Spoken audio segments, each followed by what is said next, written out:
سلام دوستان عزیز، برادرای قدردان، روز همت بخیر و شادی باشه. آمدی بهار خجسته به همت مبارک باد میگم. در این روزهای بهاری خسته نباشید، همه وقت در لبانتون خنده هویدا باشد. الکی بینید که در دههای ما بهار. انا برادرای عزیز، آدمیزاد چی داره؟ خوشبویی، خوش اخلاقی، فعل و رفتار خوب. و بینید که شرکت فبرلیک هم ما چیزی را اول میبینم، میسنجم، بعد توصیه میتونم. خوشبوییاش هم استفاده بردم، شامپوناش هم استفاده بردم، صابوناش هم استفاده بردم، کاسه و طاق میشوان کو دیگ و طاق شوی همه چی شرکت فبرلیک هم ما راستیگه استفاده بردیم، خوب در خوب. و من اینم نمره هایی که میمونم، من این رقم‌ها را زنگ بزنین. زن چی داره؟ تازگی داره، خوشبویی داره.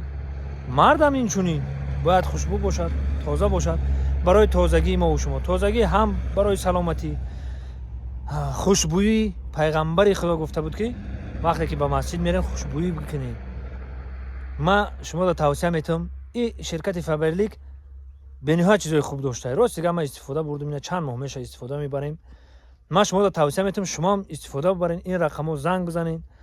انا دخترایی که در خونه نشستن بیکارن، کار دعوت میگه یا پهن کردن همین موادایی که چه شامپون باشه، چه عطر باشه، چه همین مقصد خوشبویایی که هست ای شرکت فبرلیک، چه دندانشویک باشد، چیزی که باشد. انا ما شما را توصیه میتونم برادرای عزیز، بانوای عزیز، مرحمت اینا هم با جای کار، هم با همین چیزی که برآوردگی این شرکت فبرلیک توصیه میتونم بخرین، استفاده ببرین. خوب بازم خوب است. باقی سربلند و خانواد باشین، در روزهای بهاری سربلند باشید دوستان عزیز. این رقم‌هاشون مرحمت زنگ بزنین، با معلومات پراره شما دا یک تک کردن میفهمونن.